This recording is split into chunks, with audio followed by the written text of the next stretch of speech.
Kerana yang akan jadi mangsanya orang ramai. Orang ramai ni dia tak tahu apa. Dia tengok apabila satu orang sebut benda tu, dia rasa dia ni ustaz, maka betul. Habis tinggi kita tak betul, kalau takkan tak betul pun. Dia kata al-ulama warasatul anbiya. Ulama adalah pewaris para nabi. Kita selalu sebut tuan-tuan, warathah ni ulama hadisnya hasan. Al-ulama warasatul anbiya, ulama waris kepada para anbiya. Nabi kata wal anbiya lam yurithu dinaran wala dirham wa innama warathul ilm faman akhadha bihadzin wafir. Ulama waris para anbiya. Para anbiya tidak mewarisi dirham dan dinar, tetapi mewarisi ilmu. Sesiapa yang pergi ambil ilmu para anbiya telah mengambil hak yang cukup. Abu Hurairah radhiyallahu an, apabila dia duduk, dia kata, kamu tak pergi ke tengok di masjid ni orang sedang duk bahagi-bahagi harta Nabi? Yang tak tahu apa mamat ni pekat pergi, tengok tak ada apa, tengok ada kuliah. Kata, mana Abu Hurairah? Itu dah harta Nabi, kata. Hadiah-hadiah baginda yang ditinggalkan, itu harta anbiya. Apabila kita kata seseorang mewarisi seseorang, berarti dia mewarisi apa yang menjadi harta orang itu. Kita beli kereta baru sebiji, kita tengok ni kereta pusaka bapak aku. Bapak kita mati 6 tahun lepas. Orang kata, itu kan kereta pusaka, kau baru beli semalam. Apabila kita kata pusaka, mestilah harta itu ketika bapak kita mati, harta itu miliknya. Dan dia telah meninggalkan peninggalan itu kepada kita, baru kita namakan dengan harta pusaka. Jika tidak, ia bukan harta pusaka.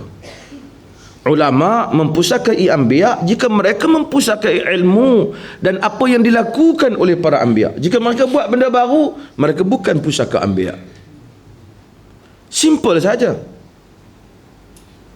Sebab itu Allah Subhanahu wa taala telah mengutuk manusia dalam Al-Quran berbagai-bagai golongan, tetapi Allah tidak pernah menyamakan manusia dengan anjing, melainkan ulama yang menyeleweng daripada ajaran Allah Azza wa Jalla. Watlu alaihim naba alladhi atainahu ayatina fansalakha minha faatba'ahu syaitan fakana minal ghawin walau syi'na la rafa'nahu biha walakinnahu akhlada ilal ard wattaba'a hawah famathaluhu kamathalil kalb in tahmi alaihi yalhath aw tatruhu yalhath dhalika mathalul qaumul ladhina kazzabu bi ayatina faqsusil qasasa la'allahum yatafakkarun. Bacakanlah kepada mereka wahai Muhammad tentang orang-orang, watlu alaihim naba alladhi, bacakan kepada mereka wahai Muhammad tentang cerita orang yang diberikan kepada dia ayat kami. Setengah riwayat Israiliyat kata orang ni bernama Bal'an bin Ba'ura. Nah, ini riwayat Israiliyat, tak penting. Yang penting ada orang alim yang diberi ilmu. Fansalakha minha, dia insalakh, dia keluar daripada ilmu dia tu. Macam ular insalakh, saling kulit. Fa'atba'ahu syaitan, syaitan ikut dia. Patut syaitan duduk depan. Tapi ulama tipu agama, syaitan duduk belakang. Dia kata, you jadi tokeh. You pergi depan. Fa'atba'ahu syaitan fakana minal ghawin. Syaitan letak dia depan. Syaitan tahu lantik ulama pun depan, mesti. Kalau syaitan pergi depan, orang kata syaitan betul. Kalau ulama depan, takkan salah ulama. Fa'atba'ahu syaitan, syaitan mengikutnya. Fakana minal ghawin, maka dia termasuk di kalangan orang yang sesat. Dalam sejarah manusia yang memusnahkan agama yang diturunkan oleh Allah Azza wa Jal, bukan ahli maksiat biasa.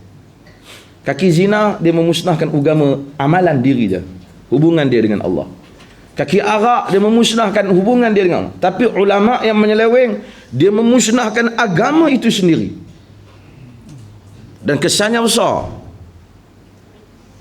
Apabila ulama Bani Israel menyeleweng, dan menipu hakikat yang sebenar. Kesan yang sangat besar. Nabi Isa daripada insan ditabal menjadi Tuhan.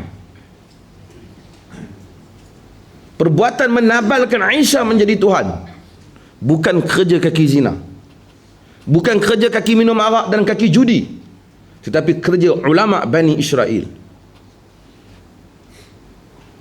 Perbuatan menyeleweng hakikat Ali radhiyallahu an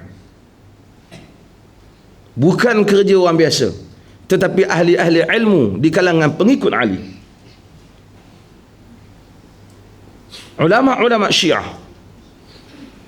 Sebab tu penyelewengan apabila dilakukan, mungkin orang yang diselewengkan itu pun orang yang dimangsakan itu seperti Nabi Isa dan Ali telah pun pergi, tapi kesannya dirasai oleh orang awam. Hasil daripada 3-4 orang punya cerita, berjuta umat telah menjadi sesat. Tengok agama Kristian.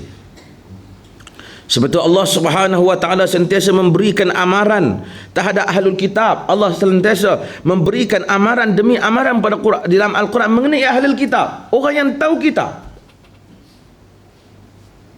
Kena ancaman para ulama apabila dia menyeleweng daripada hakikat agama lebih besar daripada orang biasa. Fa atba'ahu syaitan fakana minal ghawin walau syi'na la rafa'nahu biha. Kalau kami mau, kata Allah, kami boleh angkat dia. Dengan ilmu kami angkat dia. Ramai ulama yang dikorbankan pun, tetapi mereka terbilang di dalam sejarah. Hidup ni bukan berapa lama sangat pun. Imam Nawawi kita baca kitab ni 40 tahun ni, hampir umur dia meninggal. Tapi khazanah yang ditinggalkan besar. Dan kita tahu pendirian An-Nawawi apabila kerajaan pada zamannya nak mengutip cukai, semua ulama setuju pasal nak kutip duit itu untuk melakukan operasi peperangan menentang tentera salib. Sebab dia kena keluar. Dia tak setuju. Malah kata, ulama-ulama lain kata boleh kita setujulah, sesuai benda ni untuk kebaikan. Dia kata, pergi tanya Nawawi tu pasal dia pengaruh besar. Nawawi kata tak boleh. Sebab tak boleh. Ini untuk tujuan peperangan salib menentang tentera Kristian.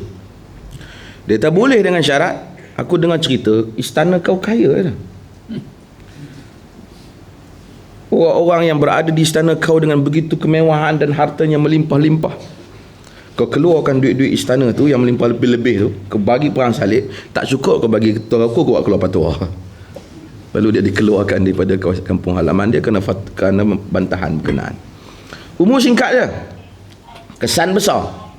Ibn Taymiyah rahimahullahu ta'ala dipenjarakan, tapi ada kesan yang besar. Dan ulama, Allah kata kalau mereka mau, kalau dia mau, kami boleh angkat di atas ke bumi. Walakinnahu akhlada ilal ard, tapi dia cuba untuk seakan-akan kekal di bumi ini dan mengikut hawa nafsu. Tapi Tuhan kata famathaluhu kamathalil kalb. Bandingan ulama yang menyeleweng daripada hakikat ilmu samalah seperti dengan anjing. Tuhan tak kata kat orang minum arak anjing. Samalah dengan anjing. Jika engkau pergi kepada dia, dia akan tetap menghulurkan lidahnya. Jika engkau meninggalkan dia, dia tetap akan menghulurkan lidahnya. Demikian itu bandingan kepada orang-orang yang mendustakan ayat kami. Bacakanlah kepada mereka, wahai Muhammad, kisah itu. Mudah-mudahan mereka berfikir. Anjing ni sentiasa hulurkan lidah kerana dia ada kepanasan dalam badan dia dari segi saintifiknya. Dia akan keluarkan sentiasa. Kalau tidak, kalau dia tutup lidah dia, mati anjing. Tutup mulut dia, mati. Kepanasan tu dikeluarkan. Macam itulah seakan-akan ulama yang tidak puas dengan harta benda dunia, lalu dia mengeluarkan fatwa-fatwa yang menyalahi hakikat agama hanya semata-mata kerana kepentingannya. Hadirin mukminin sekalian, maka Allah Subhanahu wa taala ingatkan kita dan kita kena ingat.